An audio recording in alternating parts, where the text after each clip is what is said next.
Thank you everyone for waiting. My name is Jackson Cruz. I am the Education USA advisor for Managua, Nicaragua. It's a pleasure to have all of you guys with us this afternoon. And today we have a great topic of great interest for all of our international community, which is the help guide to filling out the CSS profile or the fast track. With me today, we have Melissa Celaya, which is our Education USA advisor for Honduras. So welcome, Melissa. It's a great pleasure. She will be talking to us on how to fill in the application, all the glitches, all the different areas that you will have to fill out when it comes to applying to any of the 4,700 universities that are accredited in the United States. But before we begin, so that we can also give a moment for all of our audience to log in, I will talk to you guys about a little bit about what Education USA is. We are a Department of State network that provides accurate, comprehensive, and current information to all of our international students that would like to know how to apply to any of the universities, from all the documentation that you will need, the standardized tests, how to prepare for them, for example, how to write letters of recommendation. And of course, all of our information and services are completely free for you guys to have access. So some of the common questions that we usually get when people reach out to our offices, for example, whether or not Education USA has scholarships. And the answer to this, unfortunately, is no.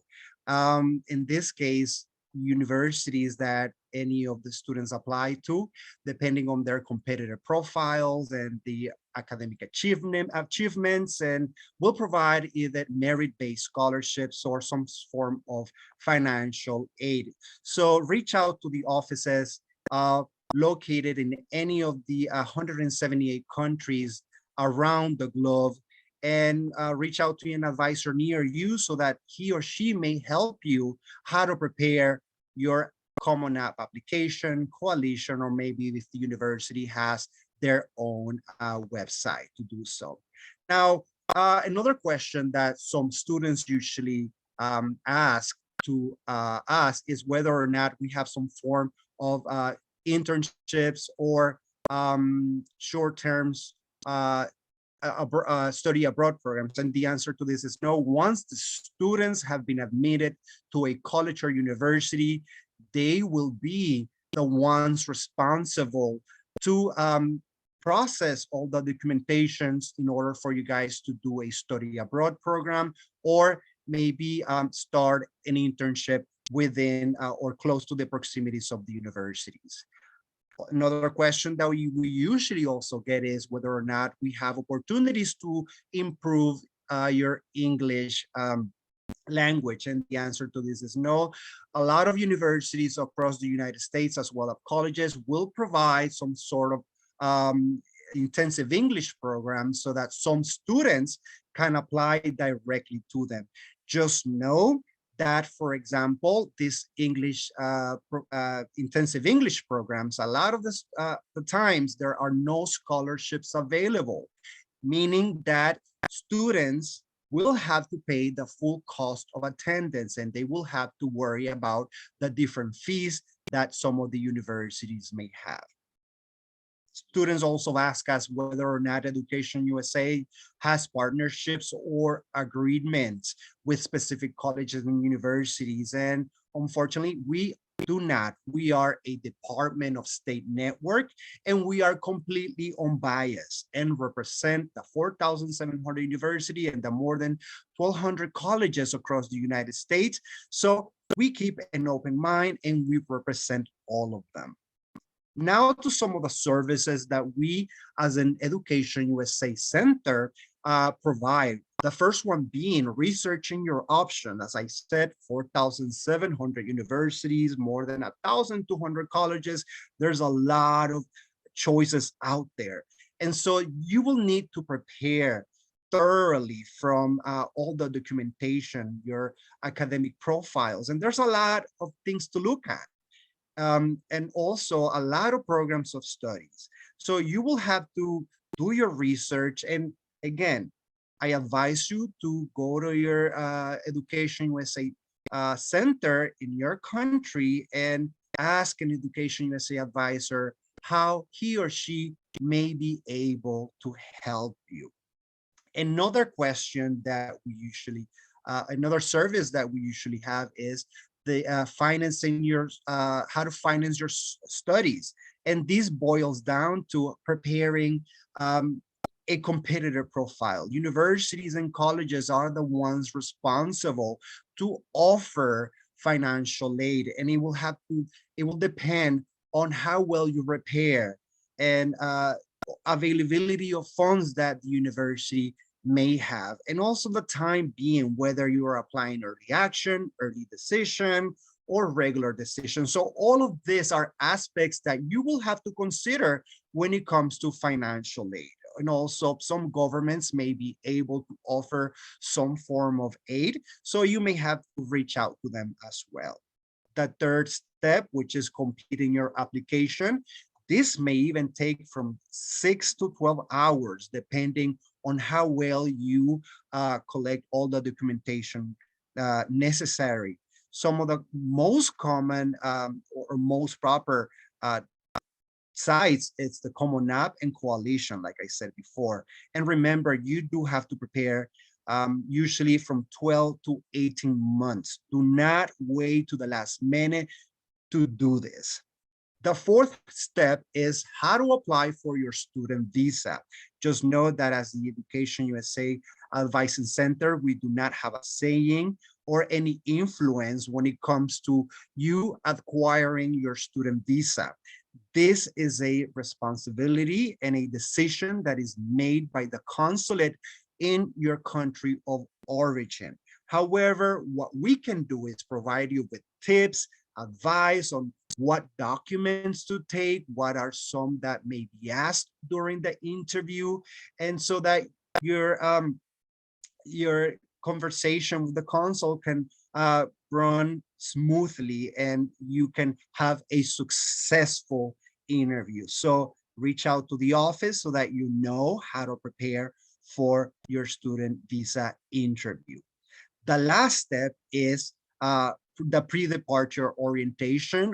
Once you have been accepted to a college or university, you will have to prepare. And so we provide a pre-departure orientation where we'll give you tips, for example, on what to take, what not to pack, what is more affordable to buy in the United States, for example, what services are available at the university where you will be landing, for example, student services, mental health, for example, how to be ready, how to tackle tutoring if you're having some issues. So make sure that you join any of the free webinars or one-on-one sessions that we usually provide at our centers. Remember, our services are completely free. With no further ado, I would like to invite my colleague, Melissa Zelaya, who will now take the floor and talk to you guys about how to prepare for the CSS profile. Take it away, Melissa. Thank you for being with us again.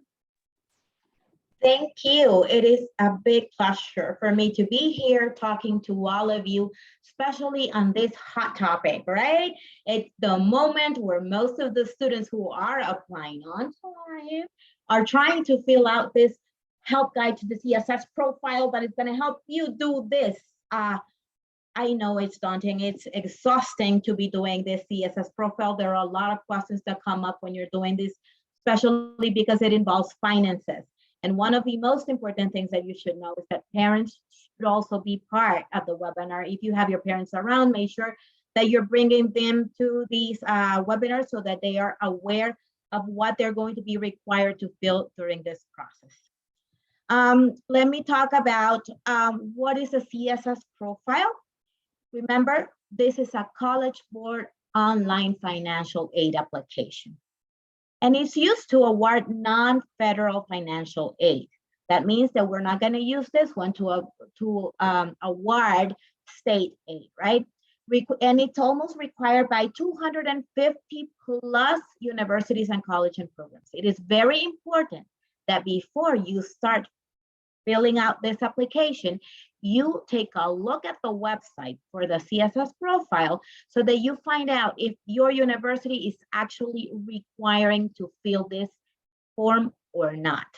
I have seen many students, that they're filling out all this form, they are making all this effort, and at the end, they find out that none of the universities that they were applying to actually requires the CSS profile. So make sure that you are actually looking at this list, taking a look at the list, and making sure that your university is requiring this form. What is the difference between the CSS profile and the FAFSA? And I know that some of you have heard about FAFSA as well, but the difference mainly is that CSS profile is used for both, for US citizens and for international students. But remember that the FAFSA is only used by US citizens. So please do not fill this if you're an international student. You don't use the FAFSA, we will use the CSS profile. And this is used to award institutional aid. On the contrary, the FAFSA also awards federal, state, and institutional aid.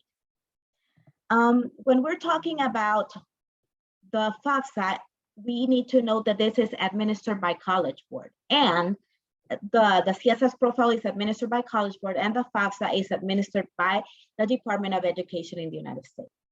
The CSS profile asks for family finances, annual income, medical expenses, and more. A lot of questions. It goes very in depth with the questions. And the FAFSA would only ask for their assets and income to calculate an expected contribution. The CSS profile will need information from all parents involved, and we will learn what we talk about all parents involved. And the FAFSA, on the contrary, only asks for the information of the parent you are living with.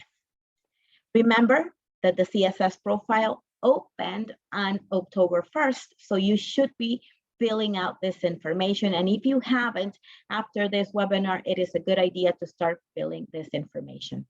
There are different deadlines for the CSS profile to be submitted, and this depends on the university you're actually going to be applying to. You will see when they are requiring this form to be filled.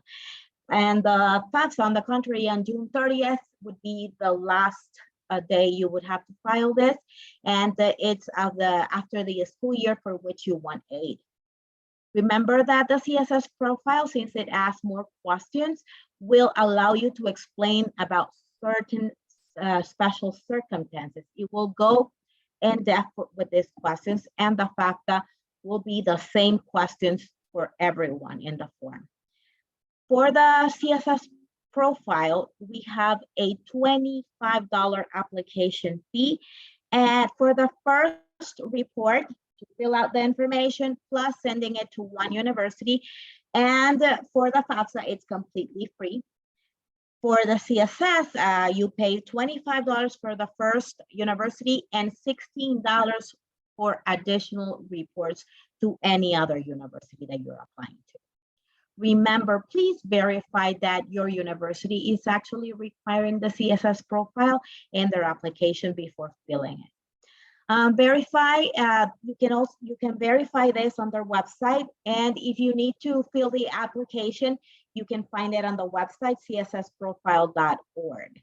Remember, students and parents will need to complete the information. We will have both the student and the parents filling out this information. What is the information needed to fill out this application? If you have a social security number, go ahead and write it down. If you're not a US citizen, you will not have a social security number, so that would be left blank. You will need your 2021 and 2022 federal income tax. If they have already this year's, this is good to have. What do I mean by income tax? We all file taxes in Honduras or in any other country that you live, you file taxes. So make sure that you have those taxes with you so that you can take a look at those numbers. It would be easy if you have it. Any form of record of income earned in 2021 and 2022 is absolutely necessary. You will need current bank statements. You will need information on your mortgage. If you own a house, or if your parents own a house, you will actually need to have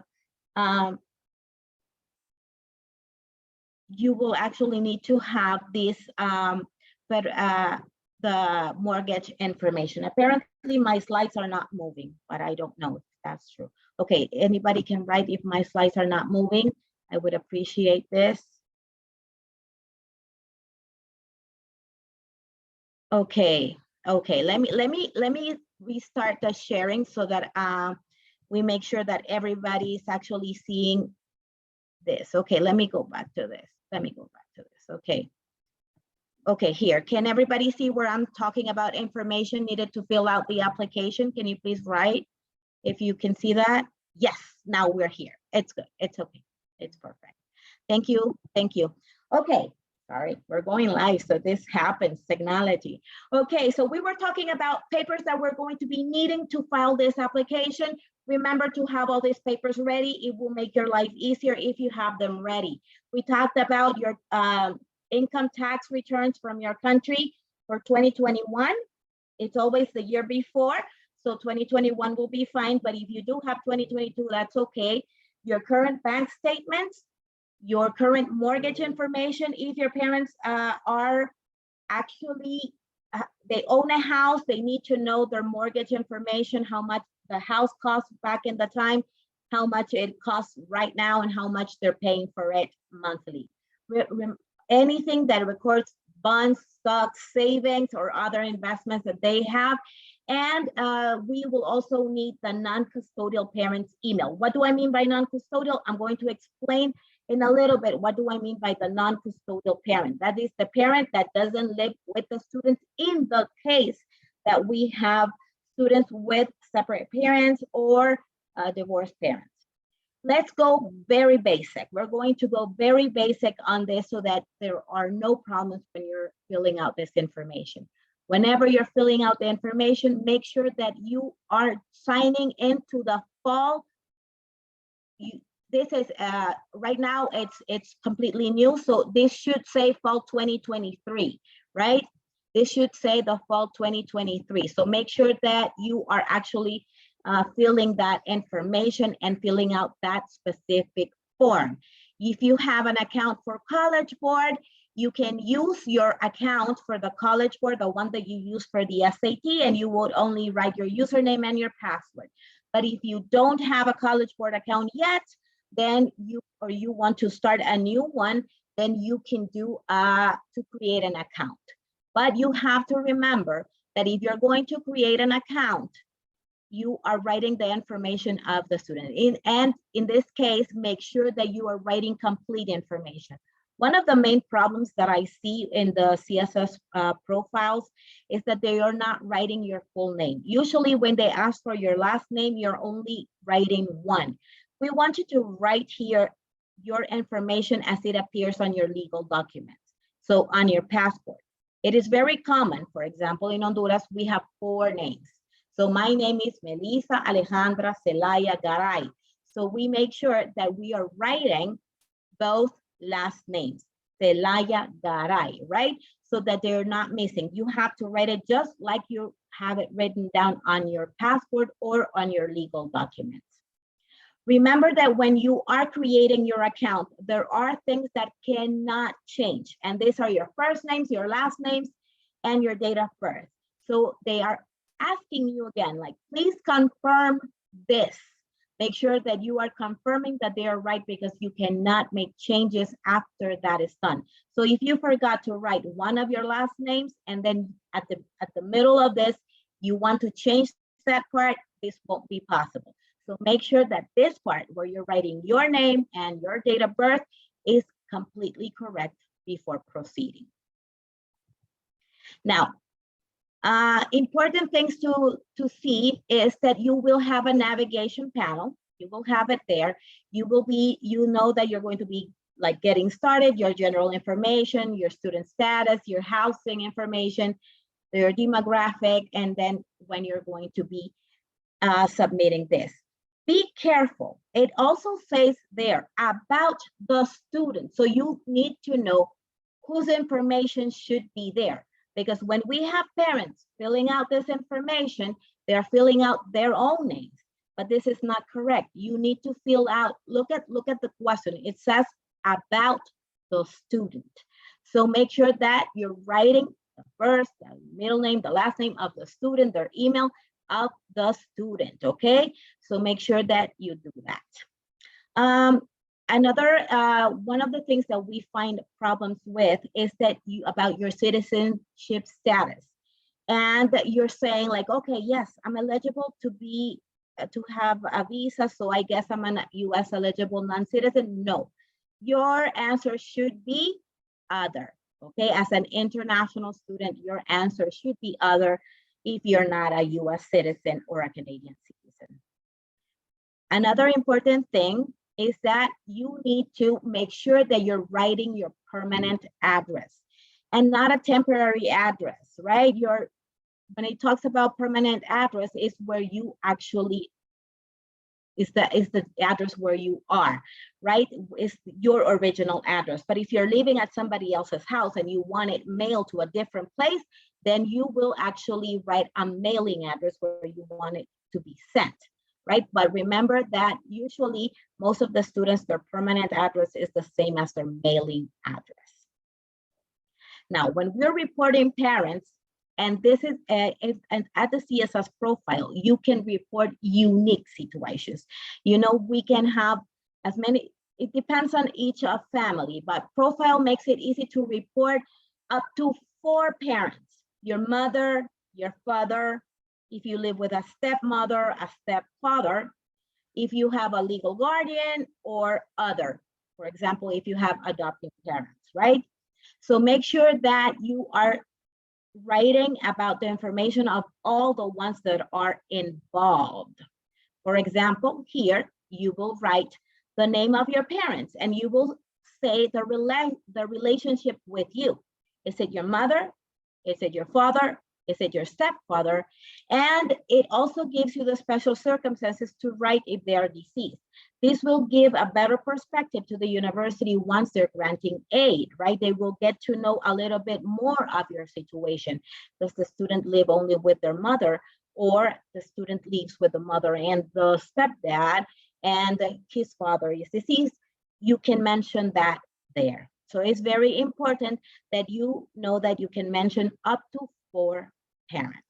If you have another one, you will see only 2 there, but you can also click on the add another parent if that is your situation.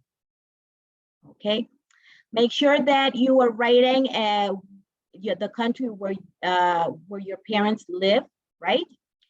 Because this will give a sense of where they're living and their economical situation. They will see their currency, they will see what the family situation looks like, if you're living in Europe, if you're living in the United States, if you're living in Central America or South America, right? Here where we have to select the school year, in the case of Honduras, we sometimes have schools, high schools that end in 11th grade. You should write 12th grade when you are in your senior year. Make sure that your senior year says 12th grade, even though you are in your 11th grade and that is your senior year. Okay, that is a specific situation for Honduras, and I'm not sure if any other country have up to 11 grades, but we do have both 11th and 12th grade. So if you're a senior, just make sure you're writing 12th grade. Also, you will say what they will be asking you about your high school. So make sure that you are writing down your high school. Most high schools, international high schools, are not at the College Board's website, so you won't find them there. So don't panic about that, because you can always do the high school search. And if it doesn't appear, you will say that your school is not listed, and there is no problem if the Students International School is not listed, okay? Just you will choose and put not listed. Here you will see that you will have to select but not listed if unavailable to your high school. Some high schools are on the College Board website, some are not, most of them not. Okay, in this case, it will be talking about the college program selection. So you will choose, okay, you will choose what you want to study.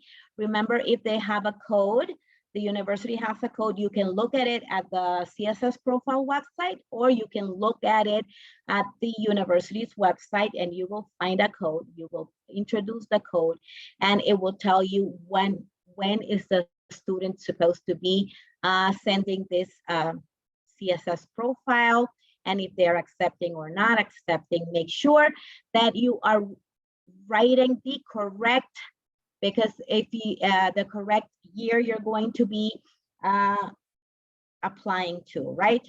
In most of the cases, it would be your first year undergraduate, never previously attended. Okay. They will also ask you, when are you going to be applying? If you're going to be applying regular decision, early action, or early decision. It depends. Remember, most of the early actions and early decisions are almost there. It's November 1st, most of them, but you should look at the university website to check your deadlines, okay? Now, here is when we are completing the CSS profile for the non-custodial parent. When are we talking about the non-custodial parent? When we are talking about a parent that doesn't live at home, right? You don't live with your, let's think about a situation. I live with my mom and my dad are divorced. So me and my mom will actually fill out the information together, but my father will fill a separate profile. And the good thing about the separate profile is that none of the parents will be able to see their financial situation. So don't be afraid of that. That sometimes parents don't want the other parent to know their financial situation. It is kept very private. You will only see the student's information, but you won't see the financial information of the non-custodial or the custodial parent, okay? If the student has no contact, because we do have that situation when the student has no contact with the non-custodial parent, the student needs to contact each university individually to explain and to see how they should proceed. What is the university's recommendation in this case? If you have no contact with your non-custodial parent, you don't know where that person is or is simply not in the picture, and you should contact the universities individually and ask how to proceed in that case. Remember that they are going to be filling a separate application, right? So that they need to know that this is going to be a different application, and this application, the non-custodial parent will pay $25, but this is just one payment. You won't have to do it for every university that they're applying. There will be only one payment. Remember that when you were talking about currency, we want to be strategic about choosing which currency to use. Are you going to do it in dollars, or are you going to do it in your own currency? If you do it in your own currency, just select to which country you are using the currency, so that, and maintain the same currency throughout the whole application, so that it's actually easy for the universities to understand your financial situation.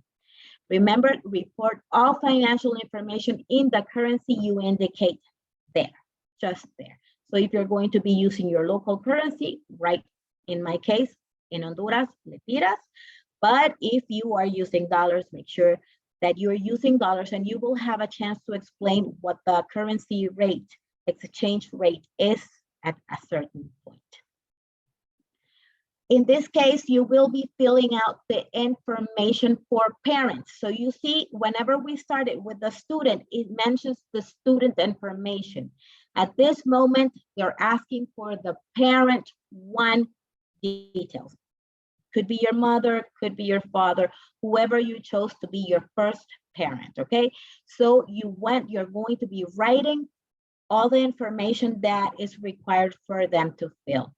Whenever they're asking about tax return, many of you come with questions about filing taxes.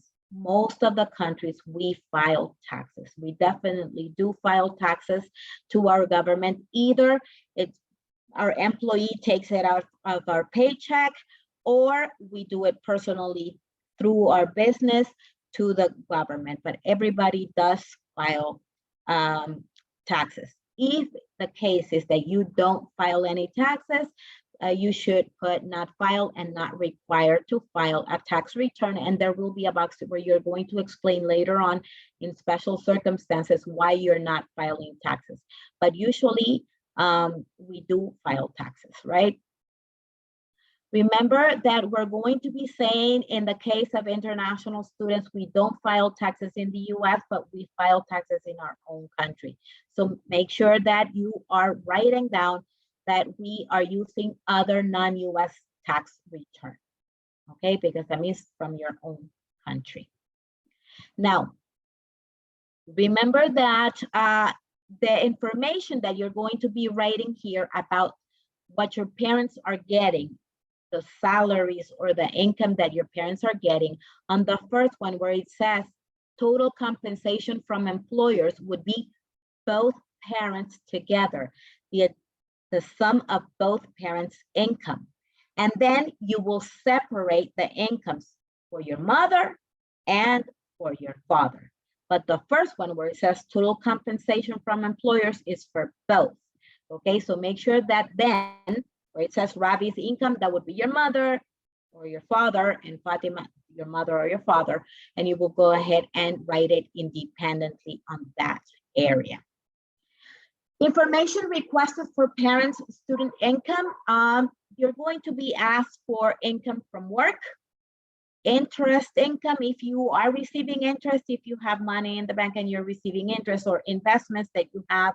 If you are not working, but you own a business, they will ask for incomes from your business. You will need your accountant's information about the income that your business received during the last year. Your income from real estate, if you do have properties that you're renting or properties that you have, you will also need that. You will have to fill out information if you have farms, or if your parents have pensions or retirements, you should also mention that in the CSS profile. Some of the assets that parents might have are investments, or maybe jewelry, artwork, antiques. Those are valuables. Maybe money that others owe to them, and the current amount in cash, savings, and deposits, either long-term deposits or just regular deposits. But for expenses, you also need to know that not everything is income. I wish everything was income, but it's not. We have expenses as well. So when parents are doing this, they really need to think about all the expenses that you are incurring for every year. Your medical expenses, if you are using braces or brackets or anything like glasses, all those medical or dental expenses should be written down. If you're paying loans, if you're paying mortgages, if you're paying any debts that you might have, your parents might have, this is the time where you're going to put that as your parents' expenses.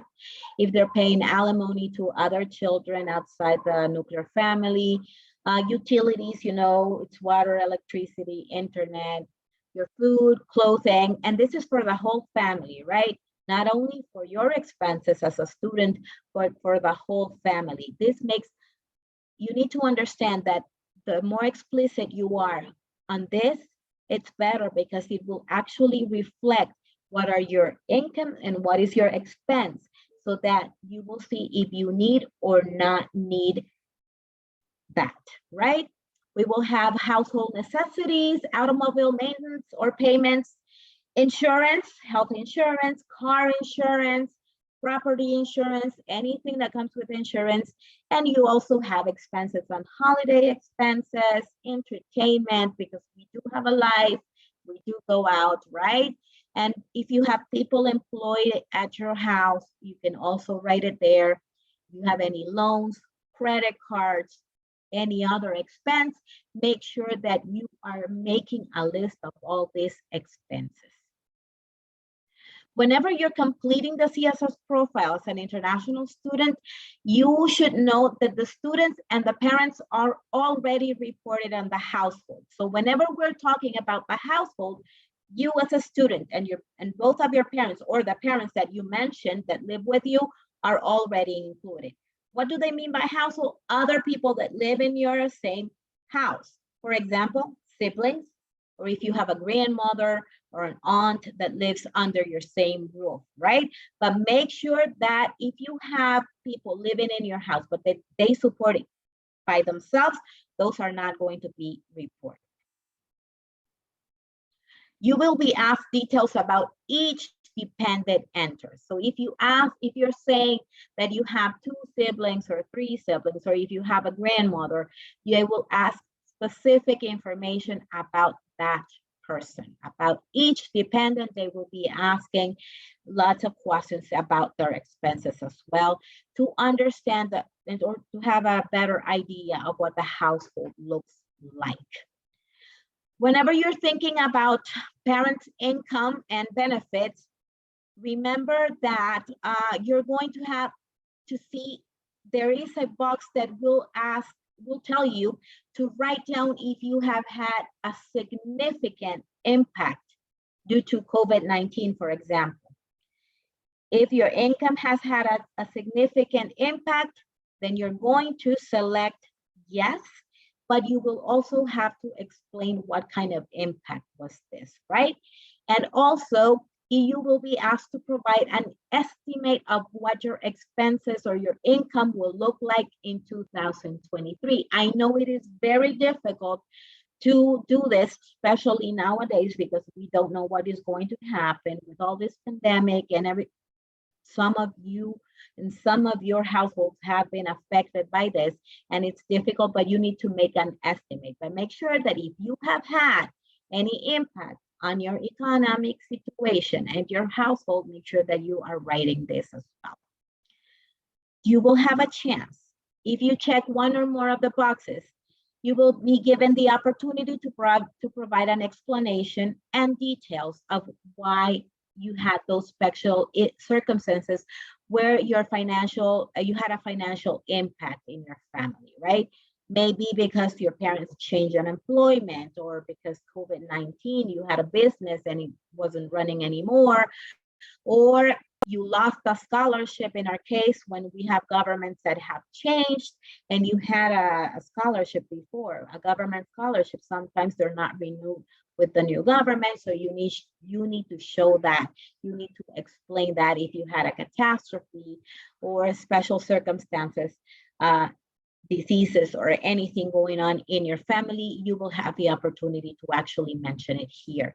And this is good because it gives them a better idea of what your situation looks like, not only with numbers, but as looking in depth to what is going on with your family. How much do they think they will be able to contribute to your education?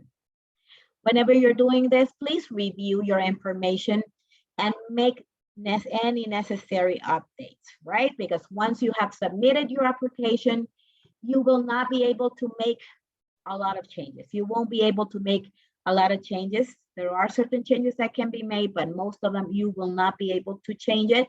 So make sure that before submitting your application, you are rereading all those numbers that you wrote, checking that you are actually talking about the same currency, exchange rate, or currency that you have used throughout the whole application, and you have not been confusing your currency with dollars and so on. Okay, make sure that everything makes sense.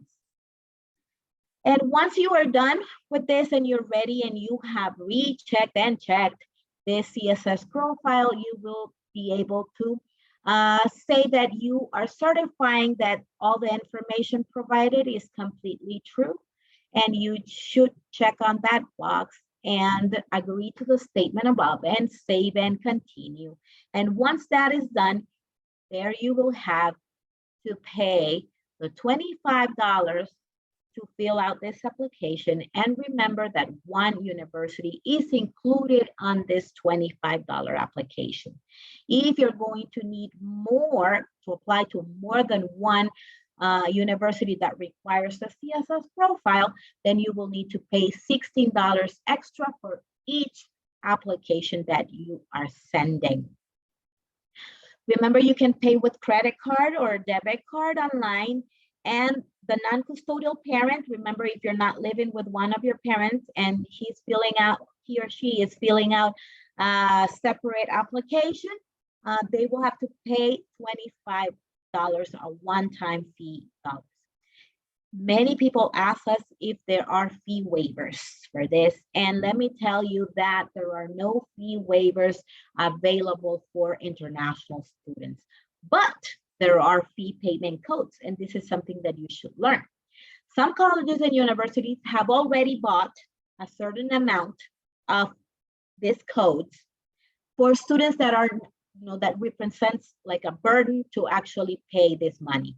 So for this application, and they don't want to miss the student who is really good, but that they cannot apply because they don't have the $25 or the $16 extra to apply to this university. Make sure that you're reaching out to these universities individually and that you're asking for these codes. And if they provide you with a code, you won't have to pay for this application. And there is no limit on the use of payment codes that you can use. And remember that if you are actually using a code, use it for the university that provided you the code and not for another university, right? Make sure that you are using the code properly. But you can ask. There are no fee waivers, but universities might have already bought this fee payment codes for you guys to use. Submitting the profile, you can review the application before submitting. That is something that I really encourage. And you're able also to print your answers. Why? Why are we asking you or recommending you to print? Because if by any chance something happens or you need to make changes, you can always have a copy of this and contact the university directly, explaining or further explaining the situation or asking them to make changes if that's the case, right? Once you check, you will be asked to confirm if the application is accurate, and the payment should be done to submit. If you have not paid, that is not submitted. So make sure that you are paying so that it submits. Remember that once you submit, you cannot make any changes or delete schools. There is something that is called a CSS profile correction, and you can do a correction, but not very many things can be corrected. Like you cannot make changes on the quantities. But if you missed, like, oh, I forgot to put down a dependent, or I need to put down a non-custodial parent or something, that might be a change, a correction that you can make. But actually, there are not very many changes that can be made on your CSS profile. So please make sure that you have reviewed this until you to the limit, so that you're sure that you don't have any not any mistakes on this profile. It's very important. This gives them an accurate idea of what your finances are looking at. And then is when we get this answers like, but why aren't they giving me the scholarship, Melissa? Because I need money. But maybe you don't know that you didn't feel this right. And it doesn't show that you have all these expenses because you did not mention it. So the university only sees your income, but they are not seeing the expenses that you didn't write down.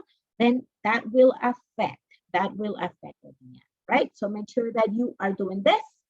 You will have a dashboard where you're going to be seeing the universities that you have submitted the CSS profile to, and when you have submitted this. So make sure that you are doing this on time. What is going to happen next? Once I'm done submitting this, some universities will require extra information. Extra information could be bank statements, or it could be a letter from an employee of your parents, or they might ask for something specific, a specific form that they want you to fill out. So that's where iDoc comes in play. And a college, what is iDoc? It's the College Board Institutional Documentation Service. You will be uploading these forms or extra information the universities are going to be requiring. Not all universities require extra information, but if they do, they will make sure that you know. They will say there that you need to fill out some forms, and you will upload this through iDoc. You will have to follow the instructions on iDoc. If the university requires documents, you will see that in your dashboard. Remember, you will see that in your dashboard. If it's not there, that means you are done. You don't have to submit anything else. And the documents should be submitted, if any, should be submitted in PDF format or photographs, whatever the universities require. Remember that each college or university will ask for different documents. However, some of the examples that some of the things that they will be asking for are federal income tax returns for both parents, or pay stubs from your parents, payment information or bank statements, or specific forms the university requires you to fill, okay? Okay. Now, what happens if I don't have, if your parent owns a company and you don't know how to make sure that your parents are, that you don't have a supporting document where it says your income? So we can help you as Education USA advisors. We have many examples to write letters on your, so that you can submit, and then we would have to, you would have to contact the university and make sure that you are telling them what is required or what do we have in our own countries, right? If you don't have your tax returns, why not? Or if you do have a certain type of tax return they might not understand, we can also help you to write down an email that is appropriate so that you can tell the universities your specific situation. Okay, what if the universities are asking for this documentation or documents in English? Make sure that you're using an official translation. Some of the binational centers in our area offer this this service. Some Education USA advising centers offer it as well. If not, you can always contact your Education USA advisor to let you know who is the correct person to translate your documents, if any, right? Okay. Whenever they're asking, like if you are doing with your own currency, if you have written down all the amounts in your own currency, you should also make a note, right, about what was the currency that you used for that, the exchange rate that you use for that purpose if you are changing it to dollars. Tips for filling out the CSS profile: please start early. Don't wait until the last minute. This is a long form, as you can see, and there's a lot of specific information on finances. It takes time, usually not in one sitting. You need to have all that information and collect all those papers to fill out this information. If you're going for November 1st, early action or early decision deadlines, make sure that you are already doing this, that you are already checking and filling out the CSS profile. You don't want to do it the day before, because then you won't be able to finish it and you will lose that deadline. So be aware of the CSS profile deadlines as well for each institution. Remember that each institution has its own deadlines. If you have any questions, please reach out to your Education USA advisor. But remember, we are not here to fill out that information with you. That is a common misconception, that we're going to sit with you on a session and we're going to do it together. Okay, here you're going to be writing this, here this. No, that is why this webinar is made, so that you already know the main questions that you're getting, the common mistakes that people are making when filling out this information. And if you do have a specific question that you're not understanding what to put there or what to fill in there, make sure that you are contacting your Education USA advisor, but not thinking that we are going to be doing it for you. Okay. When you get to the iDoc portion and have to turn in additional documents, you can email the financial aid office to ask for clarification on what is it that they want from your country, right? And explain any specific situation from your country or documents available in our different countries.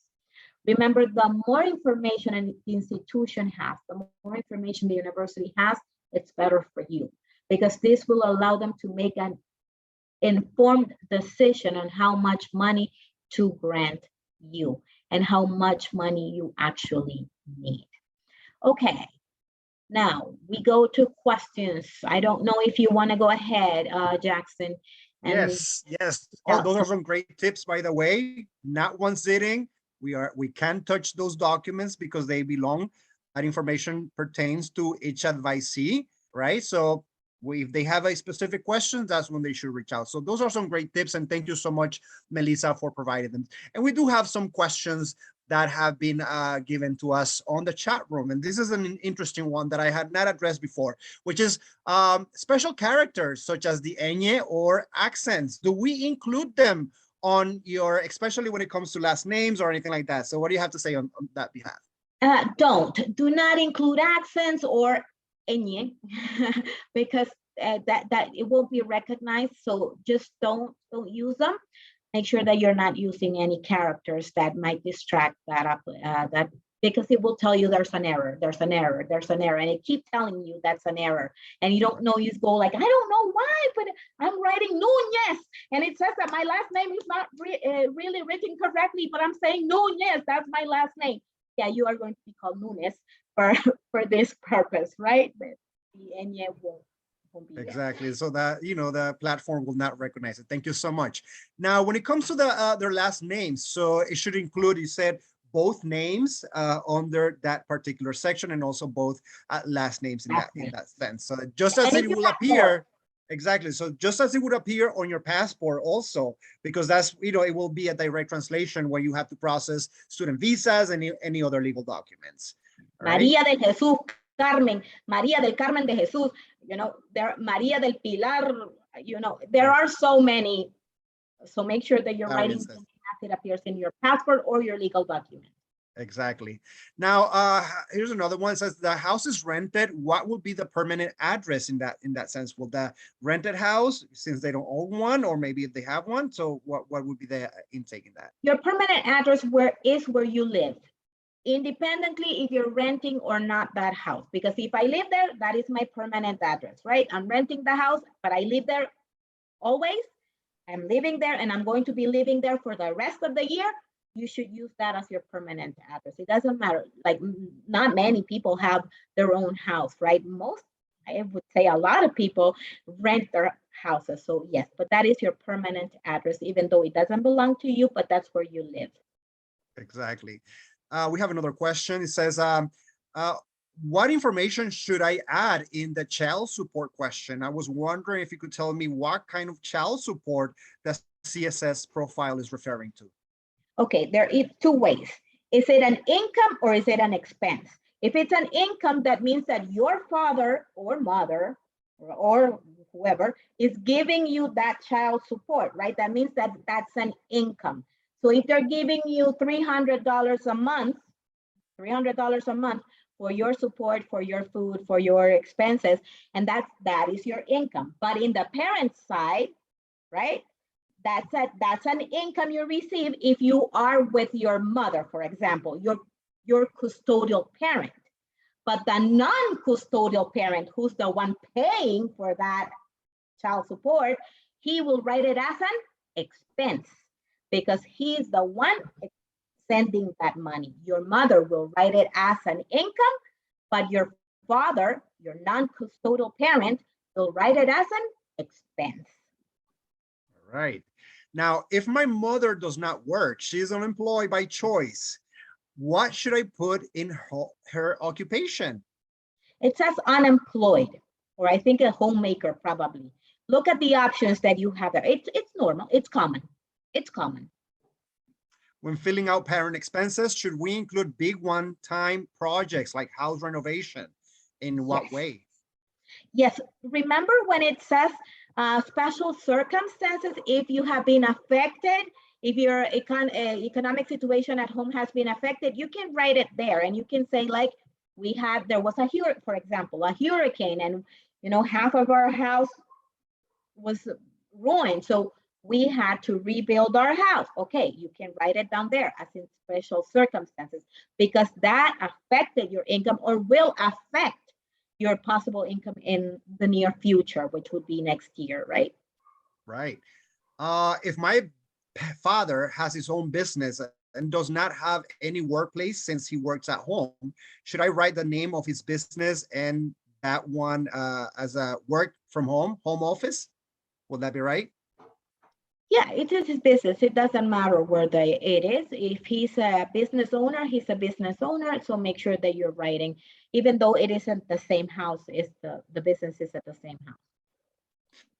All right. Okay, so it says run here. I should send an email explaining that I don't have contact with one parent before or after I fill out the CSS profile that will be directly addressed to the university and each and everyone that he or she is applying to, right? Yes, needs to address the university and tell them their specific situation, right? I do not have contact. I have no idea where he lives or she lives, right? I don't have any contact. So how do I proceed? And for every university you're applying with the CSS profile, you should do the same thing because each university will address it differently. Okay, thank you. What happens when a parent has a supposed salary, but the company has not been paying them how it's supposed to be? Should we include the salary as it's supposed to be, or only the amount or money that they are paying them? That's very interesting. That's a very tough one, right? You're not supposed, Yes. That's not supposed to happen. It's not legal. Yes. But I would maybe explain on the special circumstances, and the part where the special circumstances is, I would explain that this situation specifically. All right, and we're just going to reconfirm this one is when is a due date for filling out the forms? You had addressed Remember that the is due date depends on each university. Every Right. university has their own deadlines, but we can start since October 1st, we could start filling out that information, and the deadline depends on each university you're applying to. Excellent. And so those are the questions for today. And we very much appreciate you, Melissa, for providing so much insight into the CSS profile when it comes to all these different aspects, areas that the students have to fill out when it comes to applying either early decision, early action, or regular decision. So this will be the end of our webinar today. And so to the audience, our participants today, please reach out to your Education USA Center in the nearest to you in your country. Remember, all of our services are completely free. And just as a reminder, we are not supposed to fill out the CSS profile or even the Common App with you.